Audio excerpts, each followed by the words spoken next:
847 tons.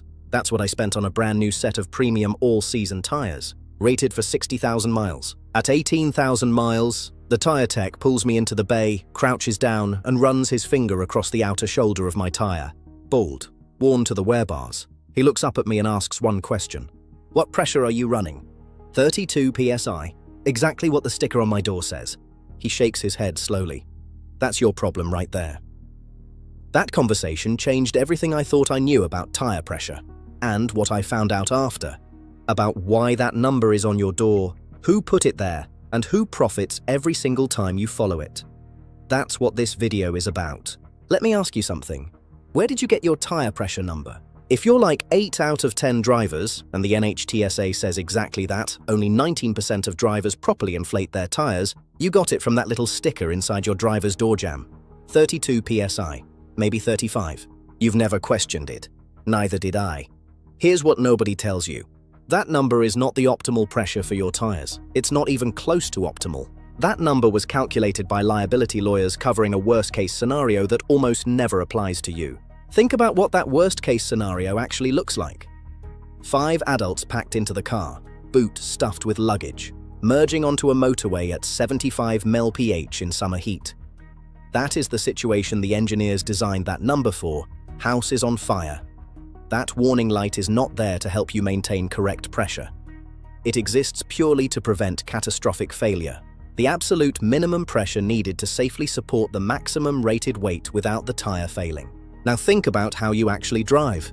Just you. Maybe one passenger. Some groceries in the back. Your car is carrying hundreds of pounds less than its maximum rated capacity, and that changes everything about what your tires actually need. Here's what happens when you run 32 PSI in a lightly loaded car. The tire loses its shape. The sidewalls flex more than they're designed to. The contact patch, the small footprint of rubber touching the road, spreads wider than it should. And here's the part that destroyed my $800 set. The center of the tread lifts slightly off the pavement, like an underinflated balloon sagging in the middle. All the vehicle's weight concentrates on the outer edges. Those edges do all the work, all the gripping, all the wearing, while the center tread just goes along for the ride, completely untouched. That's why my tires looked half new in the center and completely bald on the shoulders at 18,000 miles. And it gets worse. Most tire manufacturers will not honor a warranty on uneven wear. They call it improper maintenance. So you just bought tires rated for 60,000 miles, and you're replacing them at 20,000 at full price because you were following the sticker exactly as it told you to. So what's the correct pressure? Here's where it gets interesting.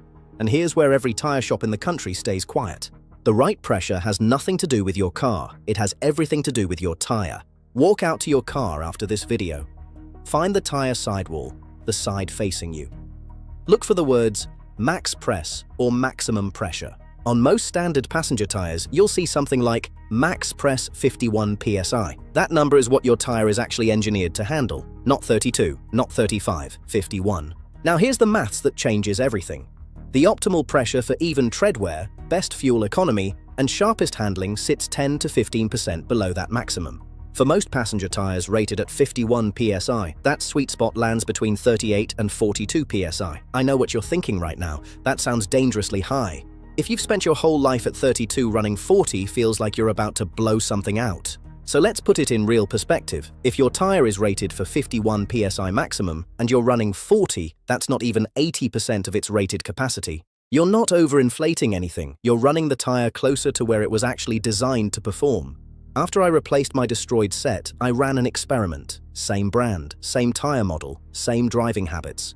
One variable changed. Pressure. 40 PSI instead of 32. I put 35,000 miles on that set. They're wearing perfectly even across the entire tread. Not a hint of edge wear. At this rate, they'll easily exceed 70,000 miles. But here's the part that really woke me up. My fuel economy improved too. At 32 PSI, I was averaging 26.4 miles per gallon. At 40 PSI, I'm now averaging 28.1.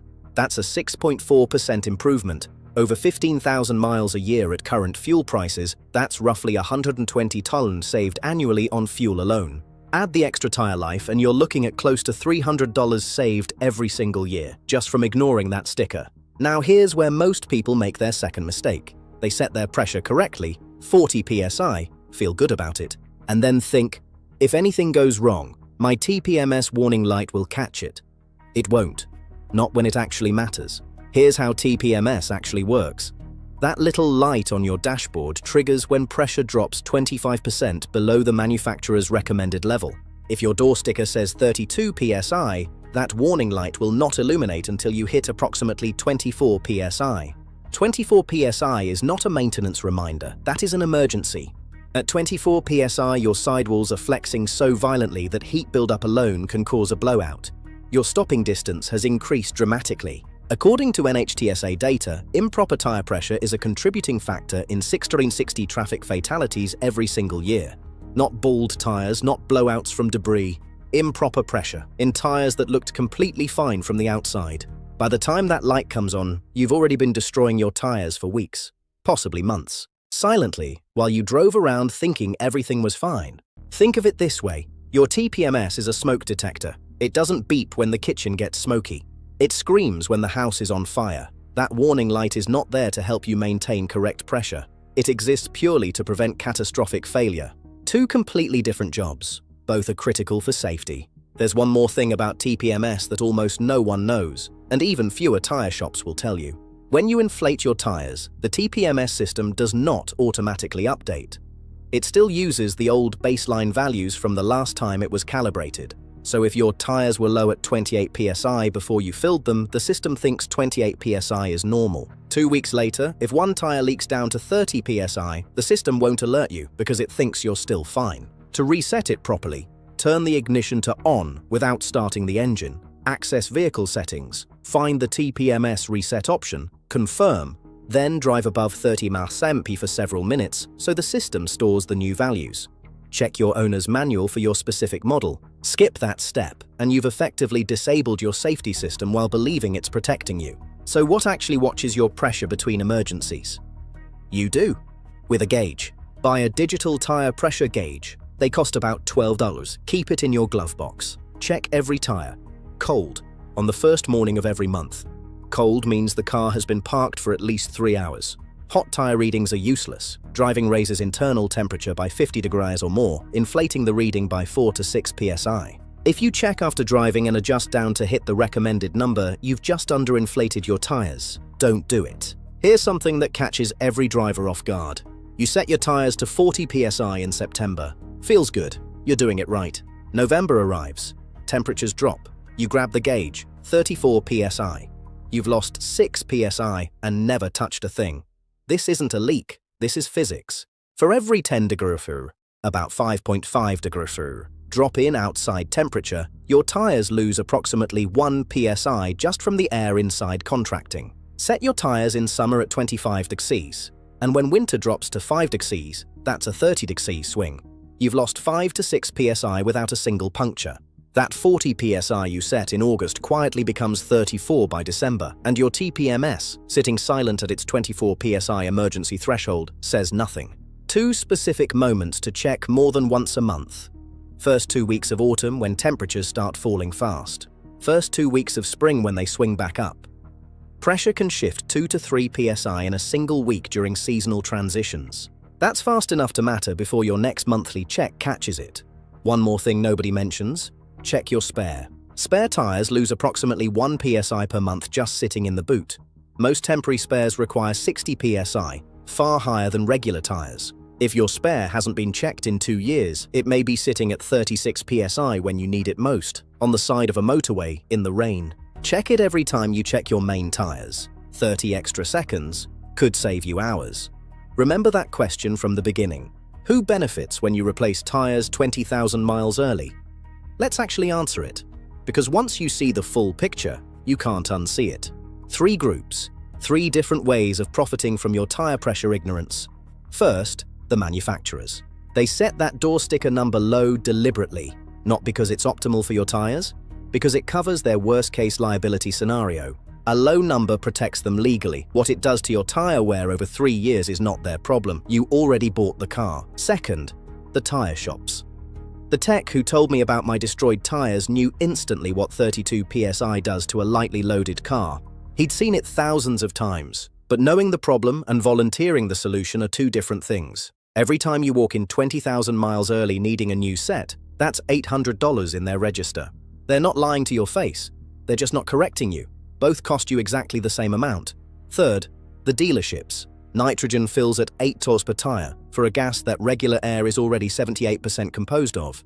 The measurable difference in pressure retention between pure nitrogen and free air is approximately 1 PSI over an entire year, less than the pressure change between a warm afternoon and a cold morning. They know this. They're charging you for a 20% purity upgrade on something that's already free at every petrol station in the country.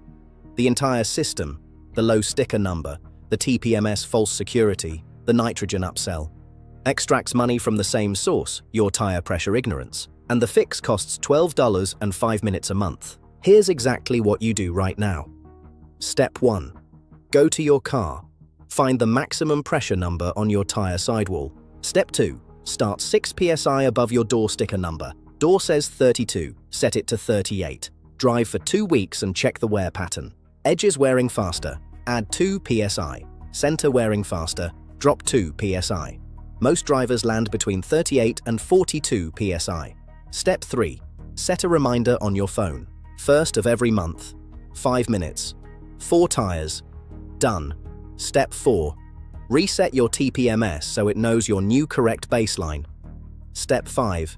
Check your spare. Right now. Before you need it. That's the whole system beaten. $12 gauge, 5 minutes a month, $300 saved every year. Now, what pressure are you running right now? Drop it in the comments. I'll tell you exactly whether you're in the safe zone, the wear zone, or the danger zone. And if this video just saved you from destroying an expensive set of tires, hit subscribe. Because every week we cover the things the automotive industry quietly hopes you never figure out.